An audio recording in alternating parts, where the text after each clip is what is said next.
So thank you. And now, Robert Whitaker. Robert was an investigative journalist who did research which led him to write. One of his books was Mad in America. The other one was The Anatomy of an Epidemic. And if you haven't read it or you haven't seen him on YouTube, I really encourage you to go there. And the timing, I think, was perfect, Bob, that the tide was just changing and this book came at the perfect time. Yeah. So, and there's madinamerica.com, very wonderful access support for people who are looking for choice and support. Yeah. Thank you, Bob.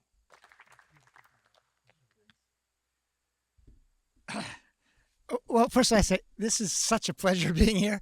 First of all, I've given talks in many, many places. I've never given a talk in a place as beautiful as it is here today. It's unbelievable to be here, so thank you. The second thing I have to say is I met Beatrice and Tom, we're trying to think, 2012, something like that. I was at a conference and they said, well, can we meet afterwards? And Beatrice and Tom said they had this idea. They had a vision at this time. And it was the vision really of Inner Fire at this time. Now, you hear a lot of people have visions and hopes and goals. But one of the real joys is if when you hear a vision early on and then you start to see it become reality, it takes a lot of work and a lot of efforts and a lot of dedication. It starts in 2015. And now we here are in 2025. I just have to say, this is an amazing accomplishment. It really is an amazing accomplishment. And so, and Mitzi, your story was powerful, but your story is, in a way, in every parent's story, if you know what I mean.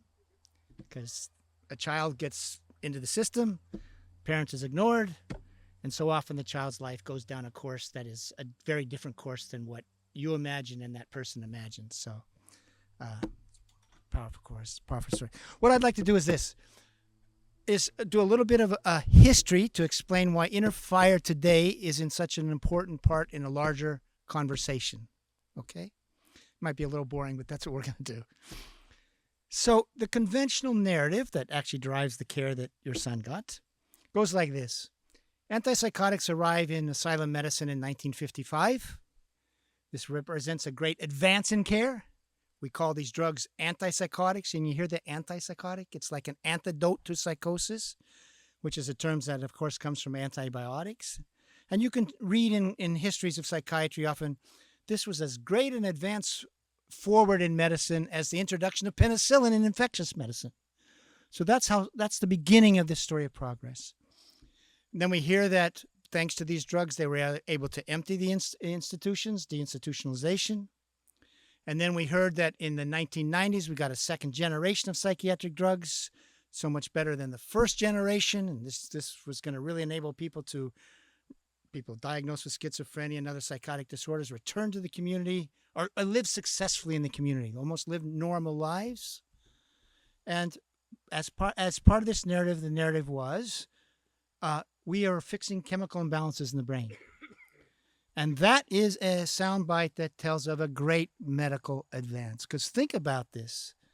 Think about how complex we heard. The human brain is the most complex thing in the universe. It's a mystery, of course. But we were hearing that psychiatric researchers had discovered the very molecule that caused psychosis in your brain, dopamine, had found the very molecule that caused depression, serotonin, and they could fix it. And that's what I heard when I first started writing as a reporter covering medicine in 92. We have discovered that these disorders are due to chemical imbalances in the brain, and we can fix them. And that started this great psychiatrizing of our society, started giving them to kids, elderly people. And next thing you know, we have 20% of our people on these drugs. And what has happened? The burden of mental disorders hasn't gone down. It's gone up and up and up. So what is the counter narrative?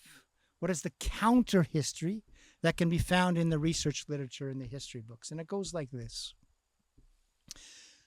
When you want to, just as a little bit of conceptual thing, one of the things I did in Anatomy of an Epidemic, I was trying to understand how this form of drug-based care, how it impacted people on their over the long term. Okay, did it improve their lives, functioning, diminish symptoms, and that sort of thing? And when you look at long-term outcomes, you have to try to figure out this: what is the natural capacity to recover in nature? Okay, because you know the old thing about Hippocrates of do no harm. We sometimes think is don't make your patients worse, right? Do we say that with the do no harm? That's actually not all what what that means. It means you got to start with what is the capacity to recover in nature, and you've got to improve on that. And if you don't improve on that, you're doing harm. Okay, so think about that as a frame of reference for thinking about what we're doing with this paradigm of care. So now you go into the history books and you want to look at the long-term impact and research and science and all.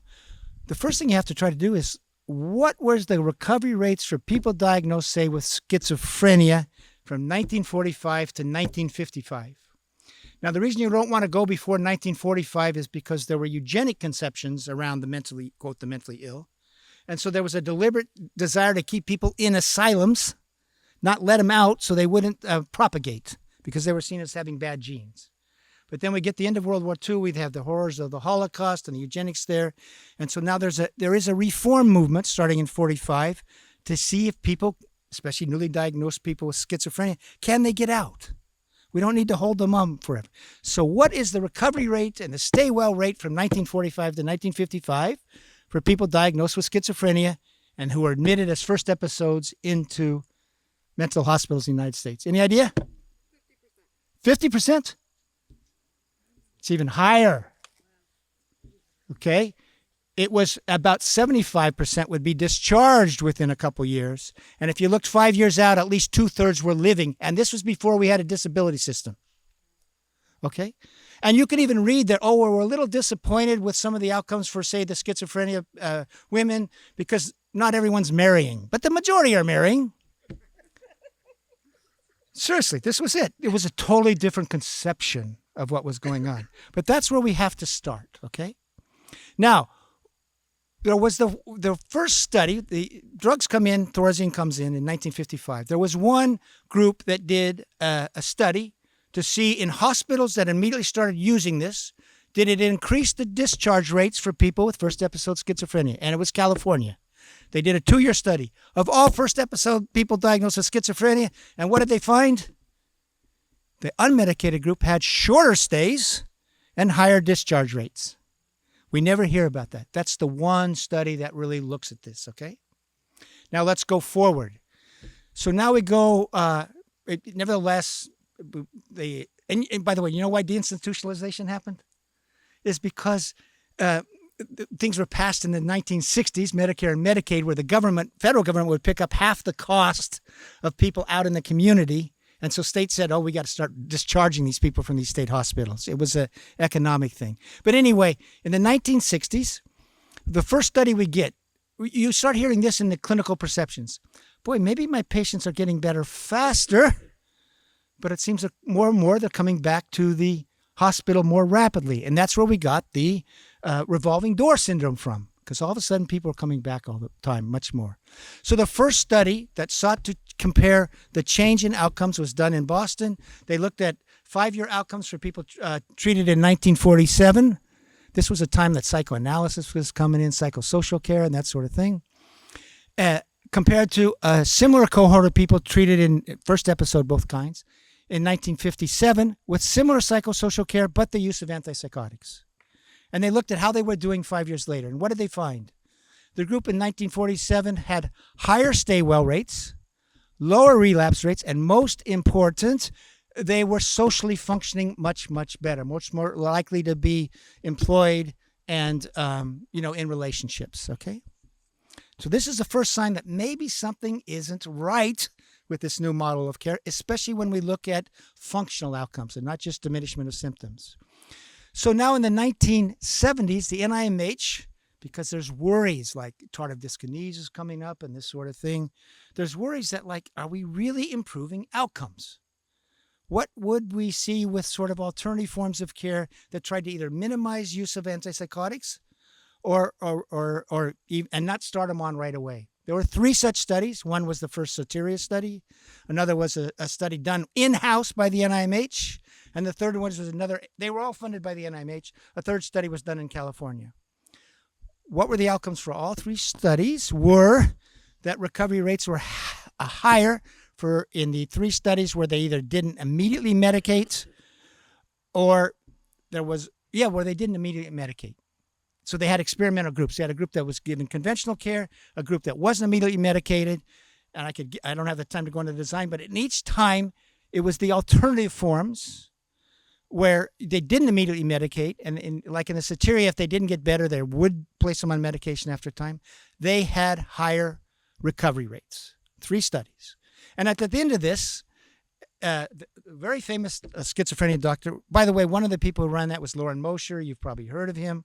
Another one was William Carpenter, who is still a famous name in schizophrenia. And he raises this question.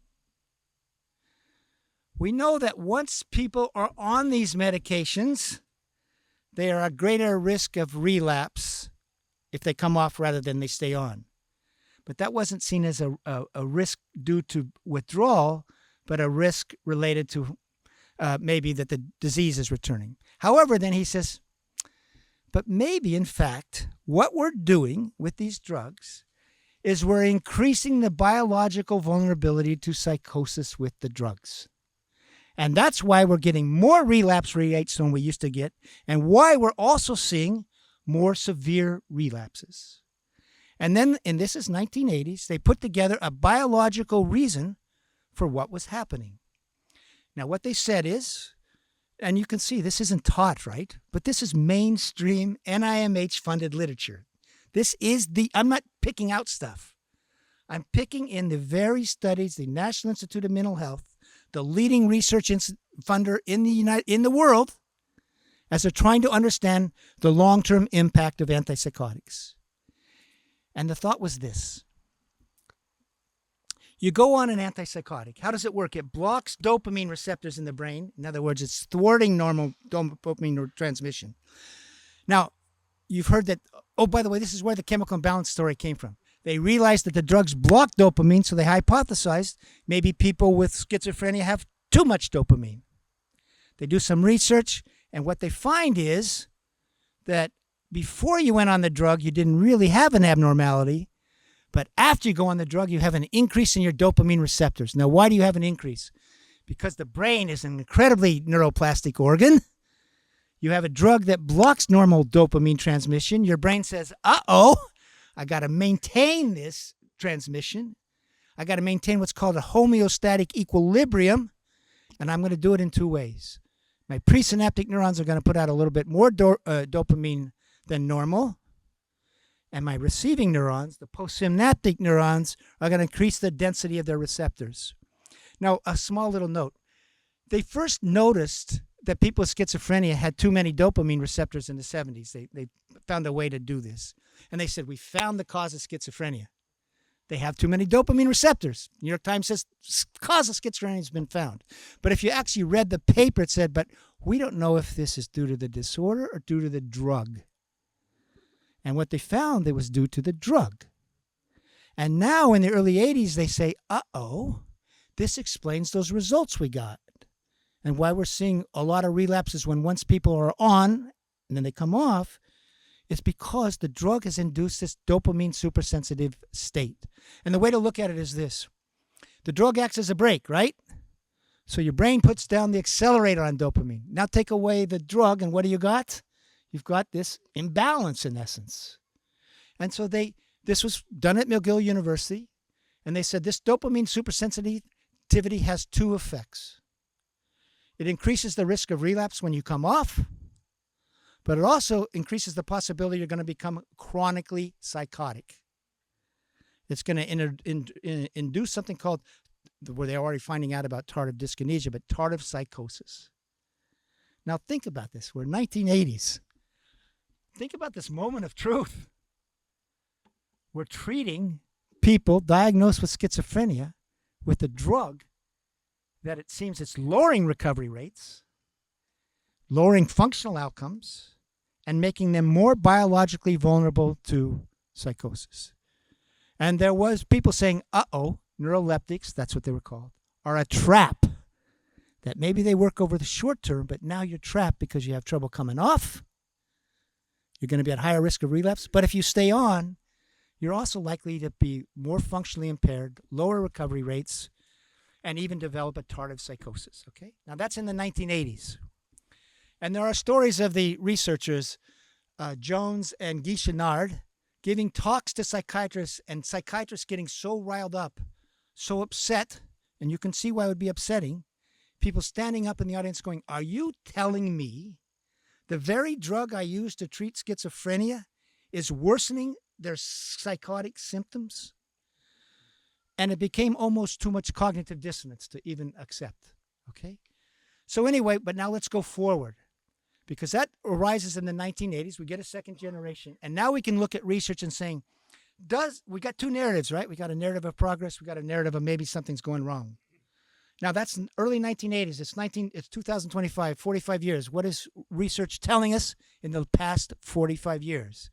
And we're going to look at every type of research we can and see if it fits together like a puzzle, okay? Okay, so the next thing, what do we see? We see research done by the World Health Organization.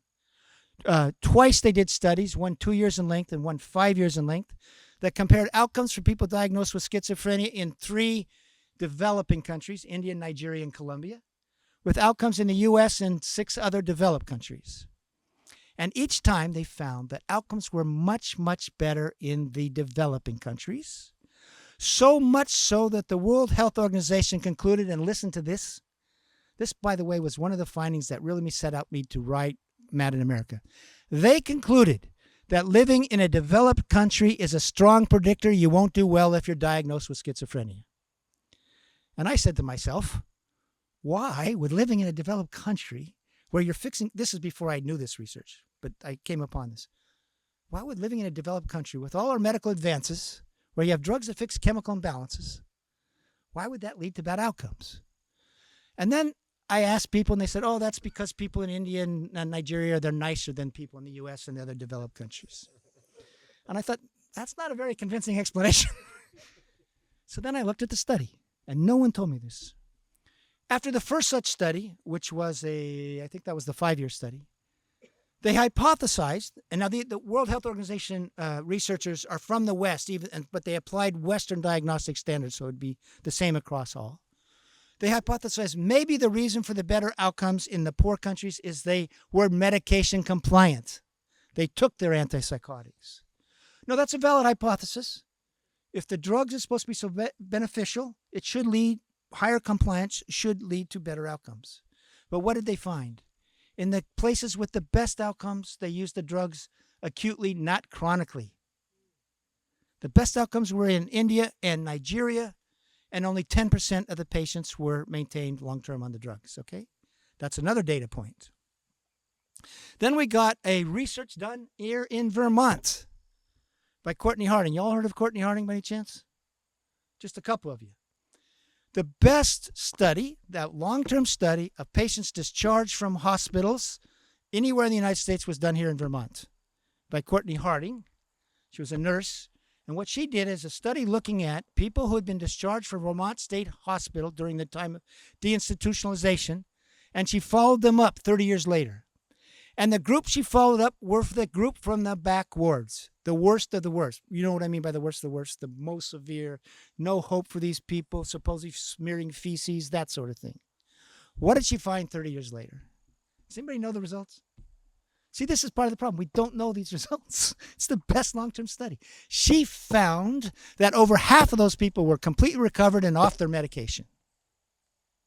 Now, this is the worst of the worst. Now, one of the things they did in the Vermont at that time, they did provide them social support for reintegrating into communities. And so what did she conclude? It's a myth that people diagnosed with schizophrenia need to be on medications all their life. And it really should be only a small group that really needs them long term. So that's the best long-term study we have of people discharged. That's another data point, right? Next data point comes from Nancy Andreasen. Nancy Andreasen is the longtime editor-in-chief of Psychiatric, American Journal of Psychiatry.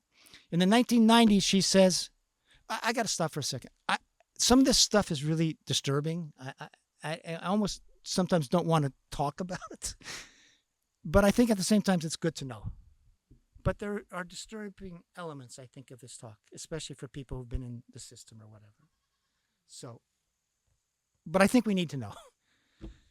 This part is particularly disturbing in a way.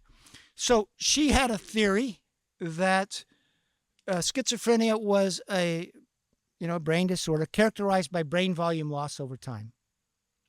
And the problem with antipsychotics is they didn't block this decline in brain volumes, okay? So she used MRI technology. It was a big study. I think she had 500, mostly first episode schizophrenia patients, and that's what she found. There was a brain volume loss over time, okay? Now, as this happened, she attributed it to the disease and not the drug. And then she said, as this brain volume loss happens, we get an increase in negative symptoms. You know, the negative symptoms are the emotional decline. And we get a little bit of an increase in positive symptoms.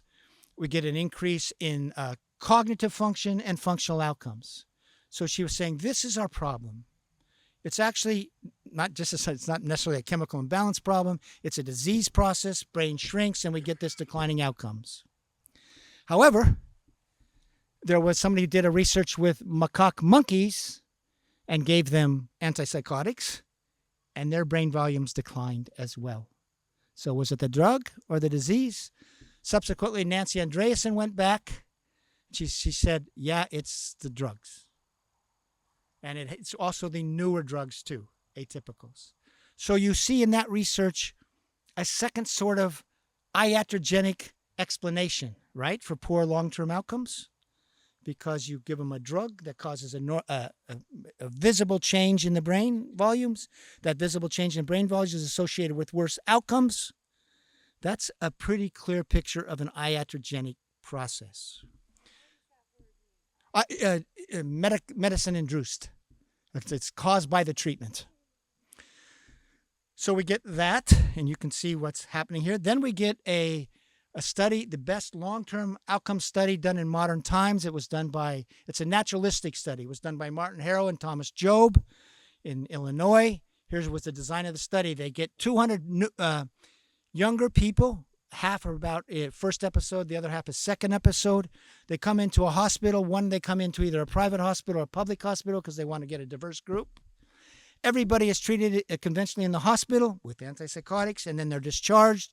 And Harrow and Job are just going to follow them at 2.5 years, 4.5 years, 7.5 years, 15 and 20 years. And one of their hypotheses is that the people who stay on their medication will have better long-term outcomes, because that's the conventional belief. So what happens here? Well, what he finds is, and he ends up with a group with schizophrenia and a group with other psychotic disorders, okay? And even within schizophrenia, he gets a group that has a good prognosis at baseline and a good group that has a bad prognosis at baseline. Now, at the end of 2 years, about half the people diagnosed with schizophrenia are off. And about, what was that at this time? At 2 years, there's not a lot of difference in outcomes between the group that is medicated and the group that's off. Both groups, you see a lot of symptoms. You see a lot of anxiety, unemployment, that sort of thing. And then what happens between year 2 and 4.5? Something beautiful that is hidden. The group off improved dramatically, such that by the end of 4.5, the recovery rate, and to be in recovery, you had to be asymptomatic, working or in school, there was functional outcomes, and a decent social life, was 40% for those off medication. By the way, these people were getting no support. There was no inner fire. They were just leaving psychiatry. And the beauty of this thing was Harrow and Job managed to follow up on these people even though they had left the system. What was the recovery rate for people that maintained on the drugs? 5%. It was 8 times higher.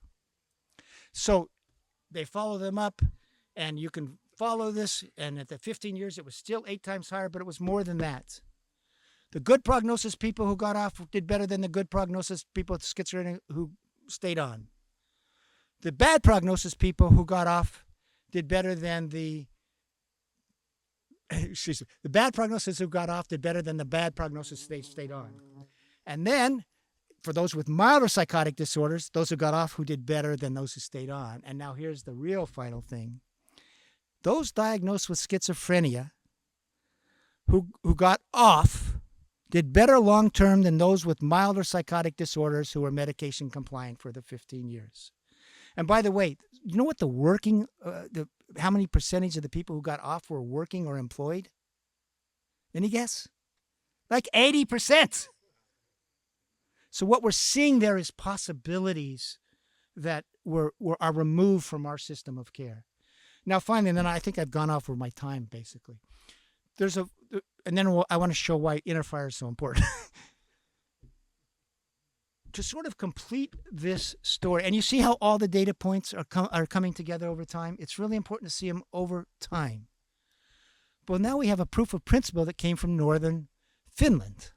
Because in northern Finland in the early 1990s, there was a group in a place called in Tornio that said that, and by the way, they had roots in family therapy, and they still believed that families had matter and social conditions matter. There was social determinants of health.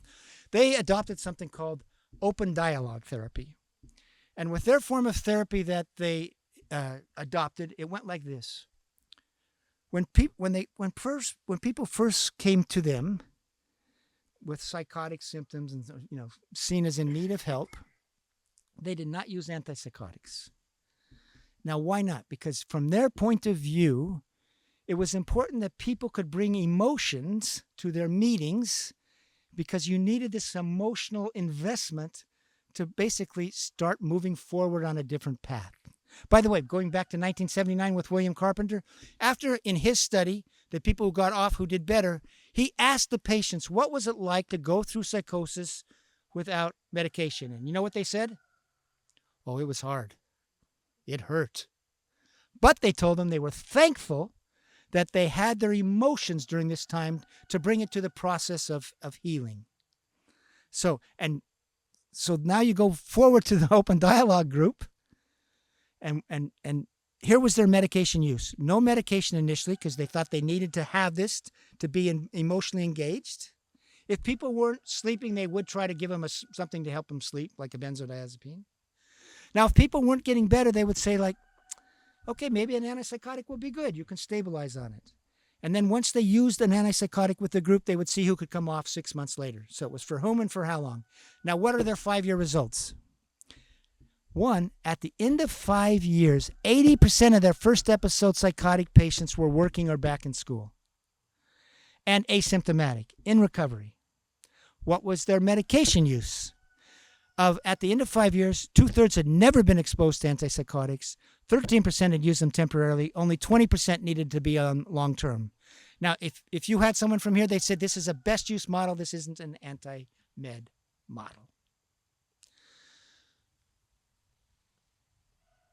And by the way, when you meet these people, you go there, what you do see when you go to their meetings, I went to Tornio, and you saw this with your son.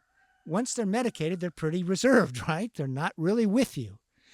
If you go there, people are active. They're engaged. They may be up and around, but it's not a dull place to be.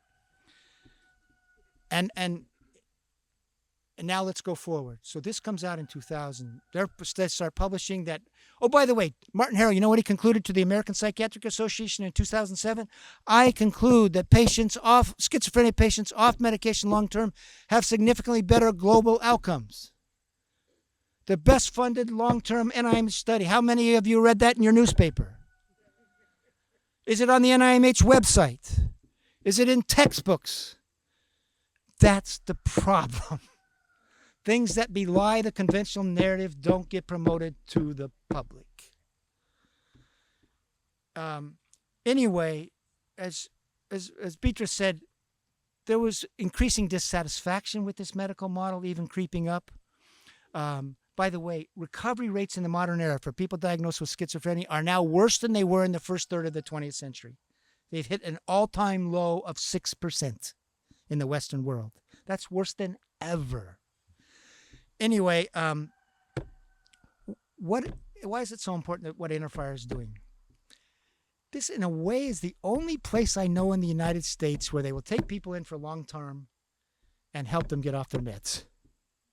I don't know of another place. There are other places that allow for choice, but not for a year. But I also don't know of any place that really makes it a principle of what you're doing. And that's why you're known a lot in the United States, but also, as you said, internationally. Now, there have been some other international movements in this. By the way, in 2013, the British Journal of Psychiatry ran an editorial and said, maybe these antipsychotics aren't worth the candle. And this isn't coming from crazy people like Bob Whitaker. This is coming from well-known researchers in the field. Now, you don't hear that either, but it's out there. You do see, you all know Soteria, Vermont. You have a Soteria, Vermont here. It's like a respite house. That was one of the first 3 experiments in the 1970s.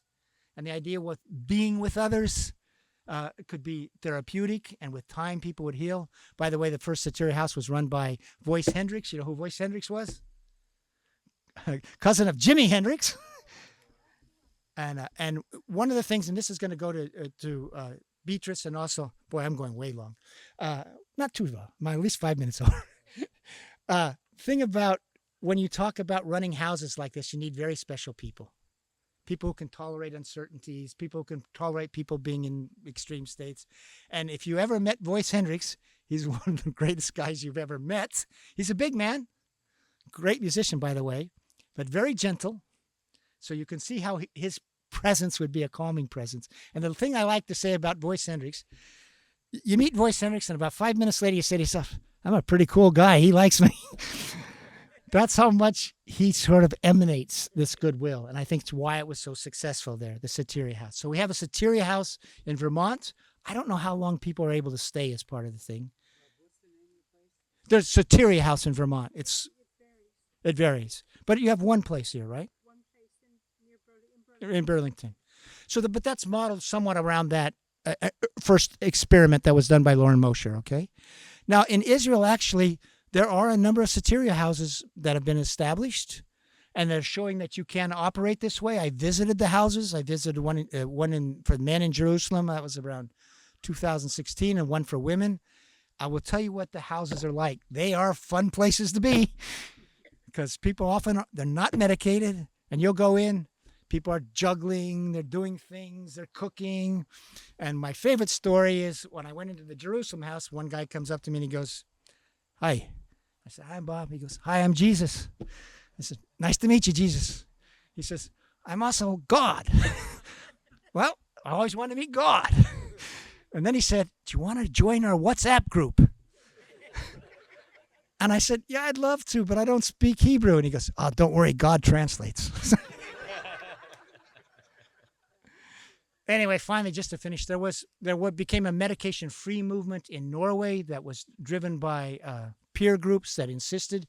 The Ministry of Health said there's 4 health districts, got to start setting up beds aside for people who want the choice in the hospital of not taking meds.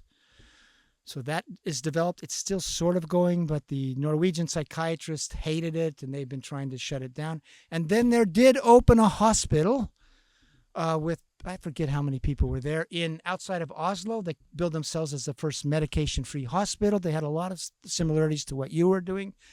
Exercise, they set it on a lake, a beautiful setting. During the winter, they would cut a hole in the ice, and these people who had been in hospitals for years would go diving into the cold water. Exercise, diet, freedom. They could leave whenever they wanted. And who were the people who came? The very first patient who came had I'm going to get this right. Basically, she was now 31. She'd been hospitalized since she's 13. And she was on 31 medications when she arrived.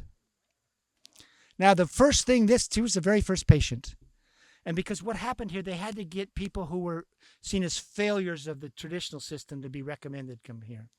And she had been like in a belt for like almost continually in the last year. So she comes to this place, and Ule says, "Well, we got to do something. What would you like to do?" She said, "I'd like to take a vacation."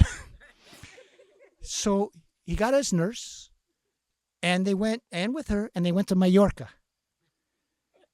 And now all of a sudden, this woman who hadn't been out for so long is being treated differently. Now, by the time I went there, she was now what you would call a guide. She was down to like one medication, that sort of thing, and living on her own.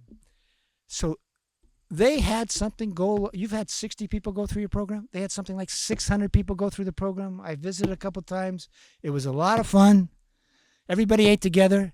The old story is it became a little hard to understand who was a patient and who was a client. More than 50% of the people were peers. And then they got shut down. They got shut down for two reasons. One of the people who was there committed suicide out of 600. Now, do you get suicide within mental hospital settings when people leave? They do, right? But psychiatrists said, see, this is what happens when you don't medicate people. They commit suicide. And anyway, there was also a thing where there was a new government came in. They wouldn't fund it because this was within the mental health system, in essence. But it was private, but getting insurance. And they said, we don't want government insurance going to a private. And it got shut down. It didn't exist. But it's a proof of concept. Much like Inner Fire is a proof of concept. And what I was saying to Beatrice, what we really need now is some, besides 2.1 million, so cough up, folks, there needs money for our research funding. What has happened to those 60 people? What are their lives like? And then we can see how this place takes people who are on a certain course and veers them off to a new course in life. And I think if we got that, we could maybe have more funding for this. Sorry I went on a little long, but thank you. It's just such an honor to be here. Congratulations.